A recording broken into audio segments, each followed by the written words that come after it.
هل أنت من مجتمع الميم؟ ايوه انا كوير، تمام. ايه اللي ممكن يحصل لك لو دخلت غزة او اي مكان اسمه فلسطين؟ مش عارف. أيوة، أنت مش عارف عشان أنت مش فاهم أي حاجة، عشان أنت غبي كفاية إنك تصدق الحركة دي ومش بتسمع الناس دي بيقولوا إيه فعلا. يا مسلمين ركزوا معايا، عارفين معاناة الفلسطينيين؟ اتخطفت. اسمعوني بس، عارفين جماعة قوس قزح؟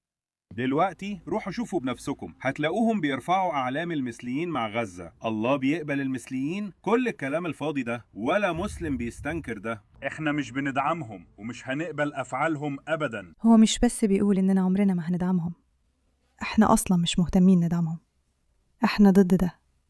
هم المشكلة، هم المشكلة. فعشان كده مش غريب نسمع إنه لما الراجل ده جه هنا وقال أنا إمام كوير وعايز يطوع الدين للفكر الكويري، في الآخر اتقتل مقتل الإمام المثلي بطريقة الإعدام موسى هندريكس في جنوب أفريقيا خلى الناس في مجتمع الميم خايفين على أمانهم، لكن في نفس الوقت مصممين يكملوا حملتهم عشان ينهوا التهميش في الأوساط الدينية. القس توني اللي هو رجل دين مسيحي مثلي بشكل علني قال لبي بي سي إن هندريكس كان روح طيبة وكان بينور أي مكان يدخل فيه. هي قالت إن الفجوة اللي سايبها موسى كبيرة جدا، وأضافت إنها متأكدة إن في عدد كبير من المسلمين الكوير حوالين العالم حزاني جدا على اللي حصل. الرجل اللي عنده 57 سنة اتقتل بالرصاص في اللي باين إنه كان عملية اغتيال يوم السبت في المدينة الساحلية الصغيرة. التقارير الأولية اللي قالت إن هندريكس اللي من كيب تاون كان راح جوهانسبرغ عشان يعقد قرآن 2 مثليين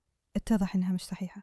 كان بيزور جوهانسبرغ عشان يعقد قرآن 2 من الأزواج المختلفين في الديانة، وهما أزواج مغيرين جنسيا، وللأسف اتقتل بالرصاص.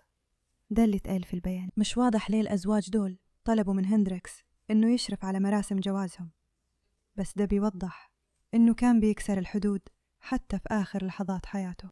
طيب الراجل ده كان كل هدفه في الحياة إنه يروج لفكرة مختلفة تماما عن معتقداته، وبطريقة ما اتعدم بسبب ده. وبرغم كده لسه في المثليين الغربيين الأغبياء اللي فاكرين إن ده مش حقيقي وإنهم لازم يفضلوا يطالبوا بده. هم أعدموا الإمام المثلي، ده اللي حصل، ومفيش طريقة تانية غير إني أقول لو لسه مش شايف النور أتمنى يكون الرب اللي أنت مؤمن بيه معاك، مش الله.